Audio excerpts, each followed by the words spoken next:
Le tirage au sort de Wimbledon vient tout juste d'avoir lieu, on s'installe tranquillement, c'est l'heure du camp classique sur Service Volé, mon débrief, mon pronostic sur cette édition de Wimbledon 2025, analyse ultra complète des forces en présence, Djokovic, Carlos Alcaraz, Yannick Sinner, Bublik, pourquoi pas la grande surprise, Jack Draper, qui va gagner le tournoi qui débute ce lundi? On va répondre à cette question en fin de vidéo, on va se régaler d'ailleurs sur toute la quinzaine, sur un format en quotidienne, un digest quotidien, donc abonnez-vous juste ici pour ne rien manquer, les déclats, les coins tactiques. Claquez également un gigapouce sous cette vidéo pour lui donner de l'amour. Et on ne perd pas plus de temps, on jette un coup d'œil aux cotes de ce Wimbledon 2025 en partenariat avec les Winami de Winamax. Vous avez un lien dans la description, en commentaire épinglé également. Vous avez jusqu'à 100 € de cash remboursé pour tout premier pari. Vous avez toujours mon code actif SV10 si vous souhaitez parier sur la quinzaine londonienne, offre exclusivement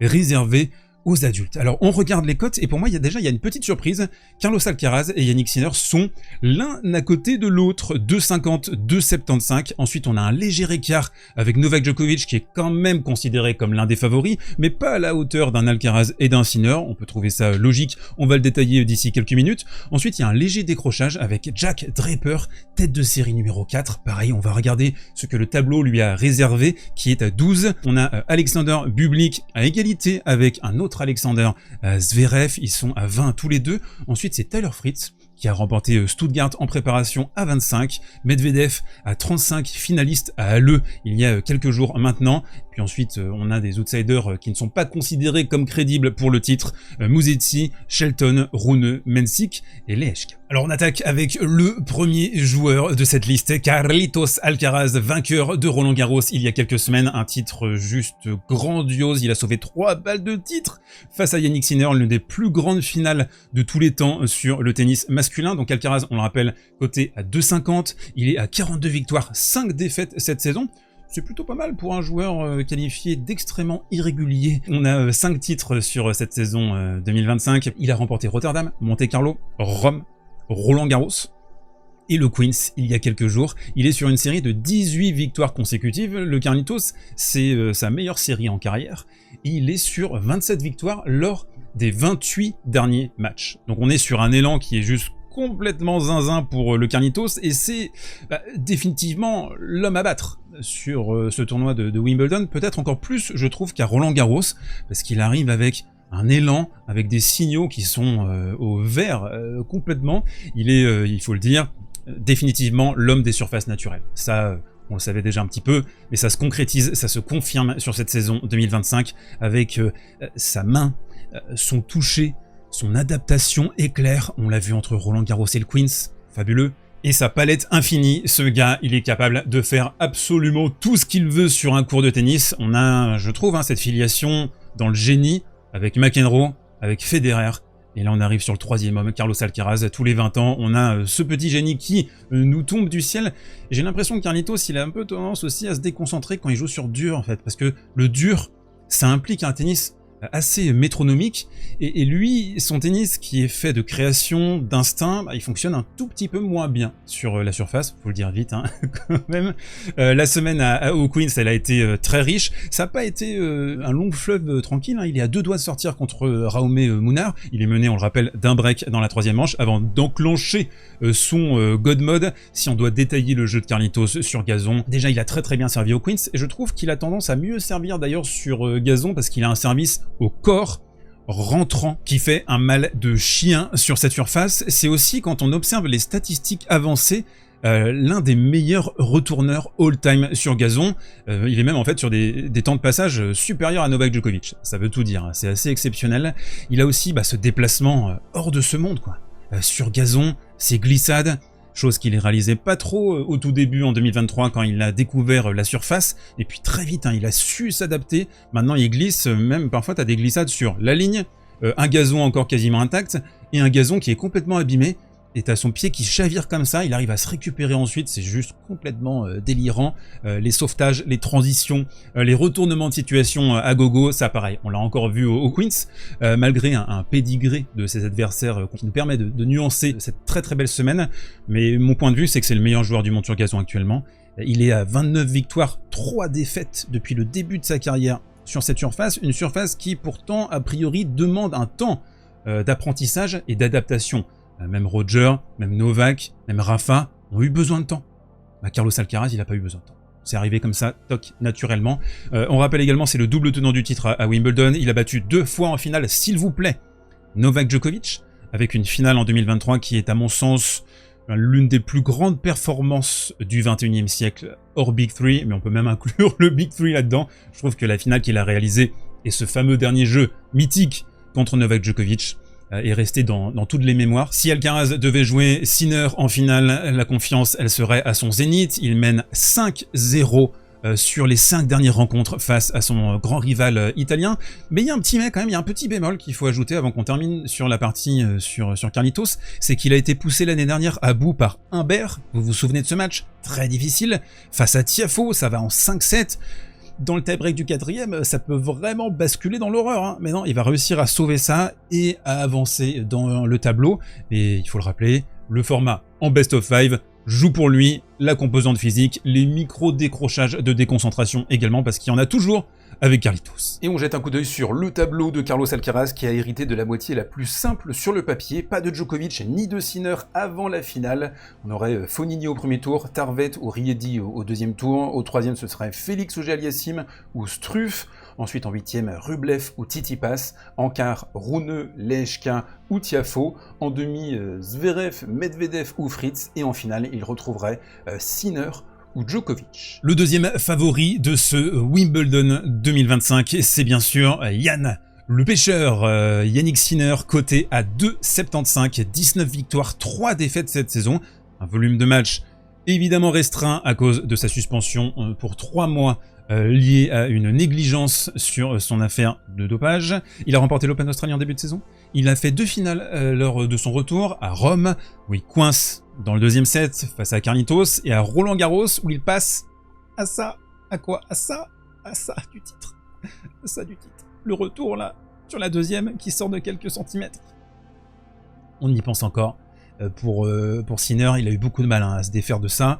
La préparation a été du coup express sur gazon. Il a joué que 2 matchs à Halle avant de sortir face à un public royal. Il a eu, on sent, il a eu besoin de refaire du jus mentalement. Il a expliqué ensuite après sa défaite face à public que voilà, il y a eu des nuits blanches. Ça a été compliqué de passer outre cette défaite là. Et il a pris du coup 3 jours off après sa défaite face à public, et il s'est pointé dès le début de semaine là à Wimbledon pour commencer à taper la bouboule. Et du coup, quand on fait le bilan pour Sinner sur les 12 derniers mois, il y a une accumulation d'événements contraires qui est délirante. Le double test positif, la procédure pendant 1 an, donc ça veut dire une épée de Damoclès au-dessus de la tête, tu sais pas trop ce qui va se passer. Le compromis ensuite des 3 mois de suspension. En début de saison, il voulait pas accepter au départ, et puis finalement il s'est dit bon, c'est un moindre mal, en plus c'est entre 2 grands chelems. Il y a eu le retour à Rome, où tu as une énorme pression directe sur les épaules. Il fait finale, avec de très gros matchs, notamment celui contre Casper Ruud, et puis on se retrouve sur la finale de Roland Garros, qui pareil, il faut réussir à le digérer. Donc ça fait une somme d'événements comme ça pour un seul homme, un seul joueur, qui a encore que 23 ans, malgré tout. Et on l'a senti, je l'ai senti en tout cas, assez nerveux contre Bublik dans la 2e manche, dans la 3e manche, là, sur ce match. Donc, la question de la fraîcheur mentale, pour moi, elle est centrale dans notre analyse de Jannik Sinner à l'orée de ce Wimbledon. Au niveau du jeu, en rentrant dans le détail très précis de Sinner sur gazon, déjà je trouve qu'il se déplace très bien, il glisse très bien aussi, même si je sens qu'il y a une petite marge de progression dans la confiance qu'il peut avoir sur ses glissades. On sent que parfois, il y a encore un petit doute, il va avoir besoin de 2, 3, 4 matchs à Wimbledon pour bien se mettre dedans. Les frappes de Sinner, elles sont pures, elles sont à plat, elles sont dévastatrices. Je vous conseille, si vous avez l'occasion d'aller voir Sinner en vrai, allez le voir en vrai, le plus bas possible. Donc allez lâcher vos 500 balles pour aller le voir. Non mais sans déconner, ce joueur en vrai, rien à voir avec la télé. Rien à voir, vraiment. C'est monstrueux ce qu'il fait. Il n'y a aucune marge sur ses frappes, ça passe à ça du câble, c'est un délire. Vraiment, c'est un cyborg ce type. Le service, il est ultra élite, et en plus, il est très clutch. Sinner, il va toujours réussir à trouver des premières balles à 15-40, à 30-40.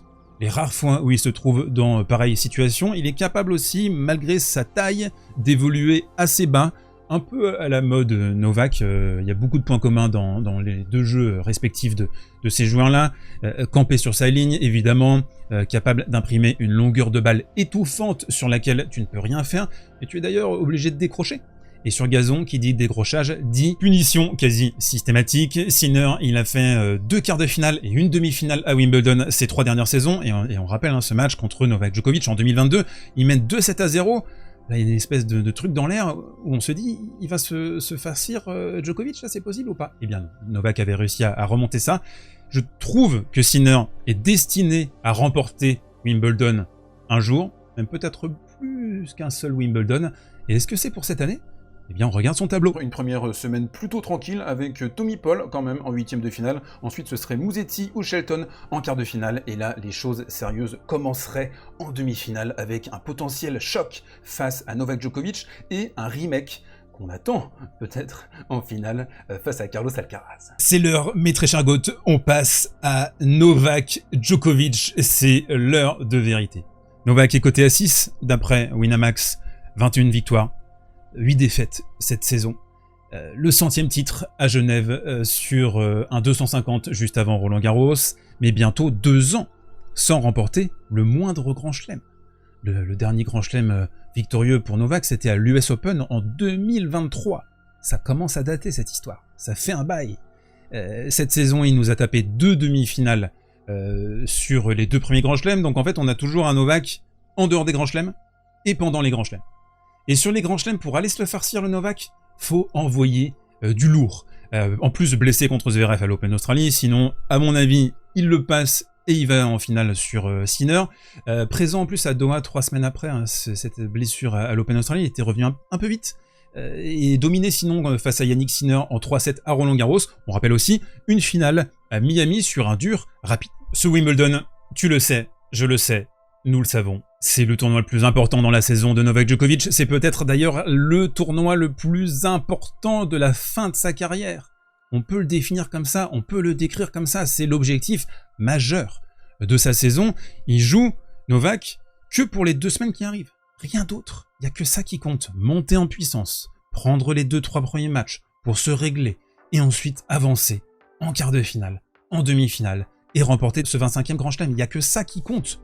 Pour Novak, qui bénéficie d'une expérience démesurée, colossale sur la surface, il a joué 155 matchs sur gazon, exhibition incluse, c'est 50 matchs de plus que Alcaraz, Sinner et Draper réunis. Novak a été en finale des 6 derniers Wimbledon disputés, avec 4 titres au total, donc pour aller se le farcir avant la finale, faut sortir un match assez sérieux. Il a une compréhension qui est millimétrée de la surface, le service, les mouvements, l'œil, le timing, sa faculté à sentir la balle, à l'aspirer, la pureté de sa technique aussi. Tout ça fait que ce joueur brille de 1000 feux sur le gazon londonien. C'est un joueur qui est fabuleux sur ce nouveau gazon ralenti, un monstre en plus de sang-froid, il l'a prouvé à maintes et maintes reprises.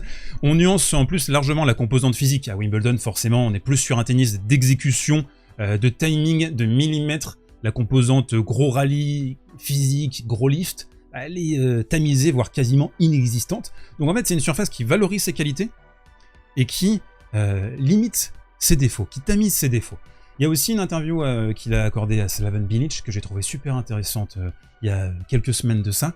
Il a dit « Je ne joue que si je sens que je peux encore remporter des grands chelems » et il aimerait aussi pousser jusqu'à Los Angeles 2028. Il s'est fixé un nouvel objectif. Novak, c'est un homme d'objectif. La victoire contre Carlos Alcaraz à l'Open Australie, là aussi, on peut le comprendre, il me remis une petite pièce dans la machine. Il bat Alcaraz sur le format en Grand Chelem, c'est plus que rassurant, parce que ça veut dire que si t'as que Alcaraz à jouer, mettons, sur un Grand Chelem, en termes de match-up, t'es plutôt pas mal, parce que t'as la confiance de l'avoir battu récemment sur ce format-là, mais la quasi-certitude pour Novak, c'est qu'il devra certainement encore sur ce tournoi s'envoyer en enfilade Alcaraz et Sinner, et ça c'est très très compliqué. C'est pas Berrettini, c'est pas Kevin Anderson, c'est pas Nick Kyrgios, c'est 2 joueurs qui vont être, à mon sens, des top 10 all-time. Si ce n'est qu'Alcaraz, on a envie de se dire pourquoi pas. Et le match-up contre Sinner, il est devenu tellement compliqué maintenant, tellement difficile. Mais je trouve que s'il y a une surface où il peut le battre, c'est justement sur gazon. On regarde désormais le tableau de Novak et quelques petits pièges en route. Je vois du Dan Evans au 2e tour, Mikkelsen également au 3e tour, en 8e Deminor Marac, attention aussi à ça, et en quart de finale, on aurait Draper s'il arrive à se sortir de sa partie qui est très très compliquée. Ensuite, Sinner en demi-finale et Carlitos en finale pour une 3e finale consécutive. Nous venons d'évoquer les favoris, passons au premier outsider de ce Wimb, c'est Jack Draper. 28 victoires, 8 défaites cette saison, un titre à Indian Wells, premier Masters 1000 en carrière, et une finale à Madrid. Il avait réussi à enchaîner dans les conditions très particulières de Madrid, une terre battue en altitude qui valorise son gros lift, sa grosse babouinade en coup droit, et son service de gaucher bien fuyant. 2 huitièmes de finale en Grand Chelem cette saison, blessé à la hanche contre Alcaraz, c'était déjà une semi-réussite d'être allé jusque-là, battu par un Bublik en fusion totale sur le Roland-Garros, là, il y a quelques semaines. Un des meilleurs matchs du tournoi, Bublik incroyable, célébré, félicité par le Langlen au terme de cette victoire. Il fait une demi au Queens, alors j'ai bien regardé ce match attentivement contre Lehečka. Il se fait piéger sur le jeu à 5 partout dans le 3e, et derrière il va complètement péter un câble, quoi. Il va éclater sa raquette sur le panneau publicitaire en LED. Il a démonté le panneau, quoi. Explosé. Draper a grandi sur gazon, il a une connaissance assidue des caractéristiques de cette surface, et puis il a un jeu qui peut faire très très mal sur gazon avec le service de gaucher, un bon slice de qualité, une bonne amortie aussi, quand il avance dans le court, un revers vénéneux à plat dans la diago qui vient tomber sur les coups droits adverses, ça c'est un cauchemar sur gazon.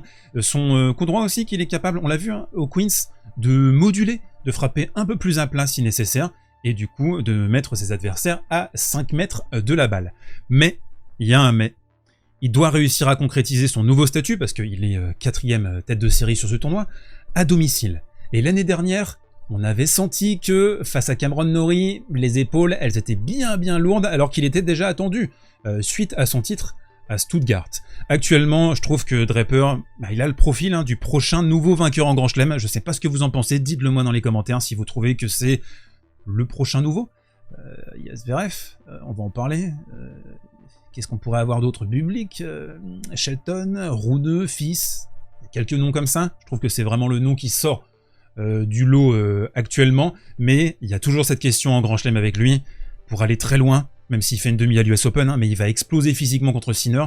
C'est un jeu qui est tellement énergivore, c'est tellement un tank sur le court, ce joueur, que aller au bout sur du best of 5, mettre 7 matchs comme ça bout à bout, il y a toujours cette question, même si la composante physique, on insiste là-dessus, elle est moindre à Wimb. On regarde le tirage de Jack Draper désormais et il est cataclysmique, des piéjos dans tous les sens pour Draper. Au 2e tour, on voit du Cilic, il y a du Bublik, il est là le bubu.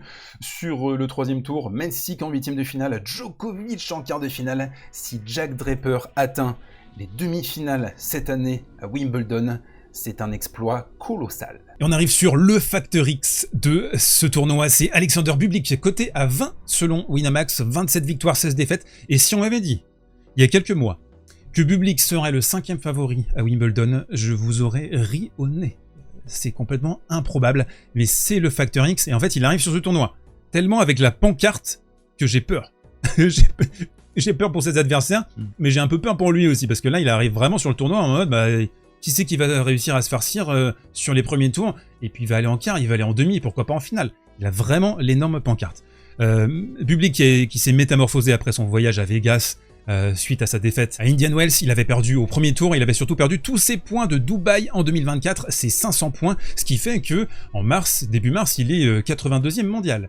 On a aussi eu un changement matériel très important, ça on en a parlé déjà sur la précédente vidéo, il était en Technifibre T-Fight 305S et il est passé en Pure Aero 98. Le jeu de Bublik, si on doit essayer de le définir, c'est un service illisible, il punit et il énerve aussi avec son service à la cuillère. Le match contre Sinner, et là il en fait 2, et tu vois que Sinner il est à 2 doigts d'exploser, alors qu'on parle de Yannick Sinner, attention, ça c'est assez fou. En plus, je trouve qu'il se bat énormément en défense maintenant, il fait des grosses courses latérales, il montre que tous les points, il sera impliqué.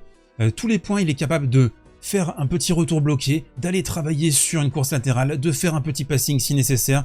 Il se bat comme un lion, il est capable en plus de matraquer, que ce soit côté revers, ou côté coup droit, même à 2 ou 3 mètres de la ligne de fond, avec une capacité d'accélération et une facilité technique qui est en tout point sidérante, je trouve. On a du génie, on a de la grinta, il a conservé ses qualités naturelles qui sont beaucoup de créativité dans le jeu, des amortis, des coups différents, disruptifs. Et en fait, ce gars, je trouve qu'il est dans la lignée d'un Kyrgios, sauf qu'il est peut-être encore meilleur que Kyrgios quand il joue son niveau max. On jette un coup d'œil sur le tableau de Bublik désormais, et c'est le bourbier maximal. Draper au 3e tour, Mensik ensuite, Djokovic en quart de finale, Sinner en demi, Alcaraz en finale. Je pense que le Kazakh va s'envoyer le tournoi, il n'y a aucun doute là-dessus. Non, c'est très compliqué cette histoire. C'est l'heure de se faire plaisir, on va parler de Sacha Zverev, côté à 20 selon Winamax, 35 victoires, 13 défaites cette saison, et déjà on observe un volume de défaites énorme, un volume de matchs très important, et ce gars ne prépare jamais les grands chelems. Il prépare pas de pic de forme pour les grands chelems, il fait que jouer à droite à gauche, il joue toutes les semaines.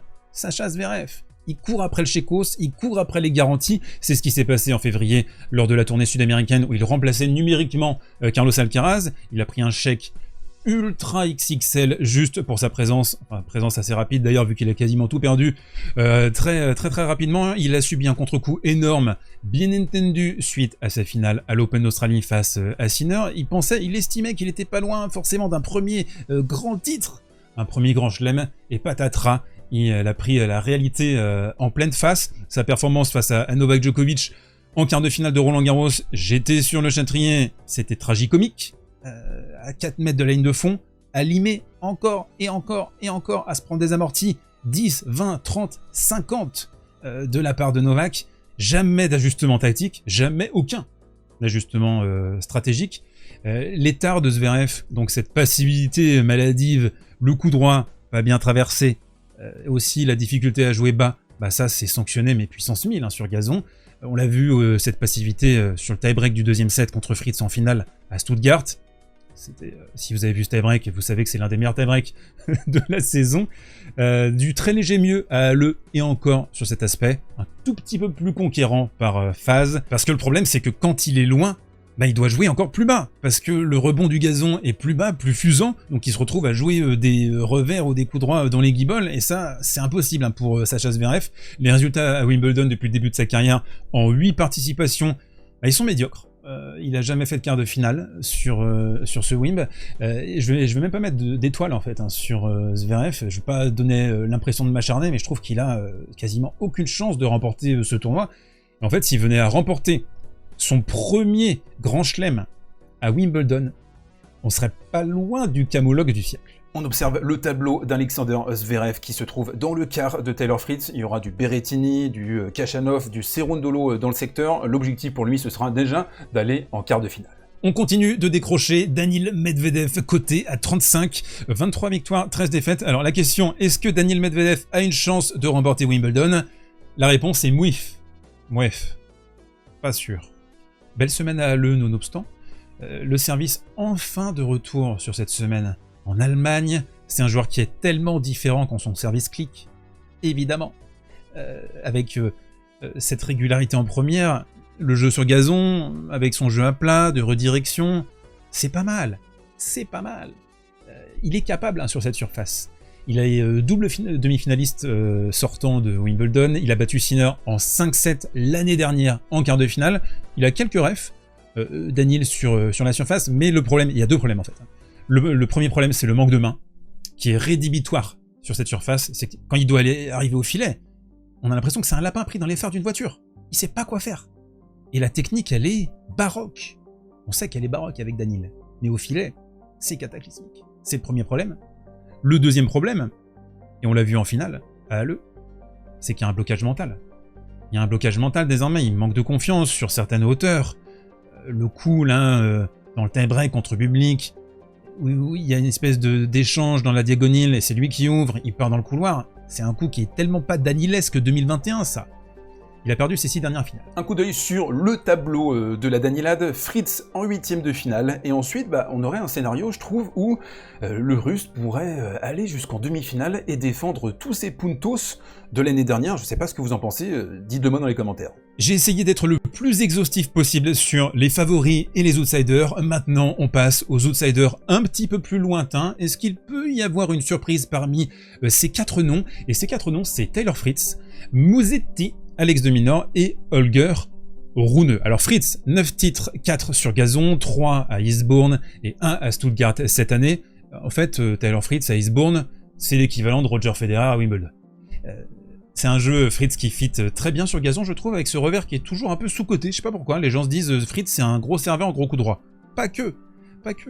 Il a un revers qui est capable d'envoyer longue ligne, très à plat, de travailler aussi dans la diago.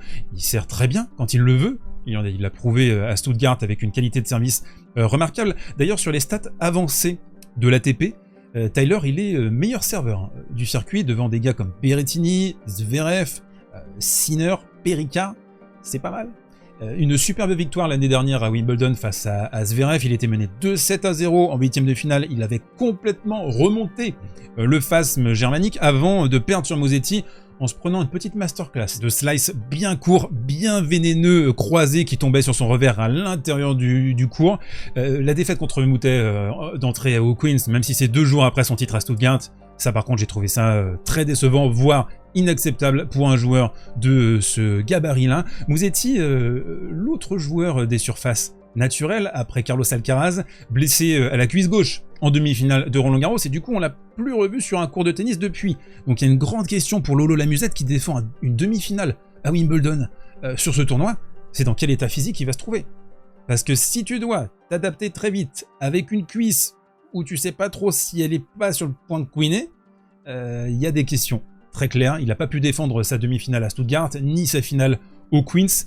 Il a de très gros points à défendre sur ce tournoi, donc il y a vraiment une très grosse pression sur Musetti. Alex de Minaur, lui, en vitesse, a avoué une usure mentale assez terrible après sa défaite contre Bublik à Roland Garros. Il est cuit, il en peut plus, il a plus envie de jouer au tennis en fait. Il est cramé, il menait 2-7-0 contre Bubu. C'est un style qui est tellement exigeant, il doit tellement courir partout.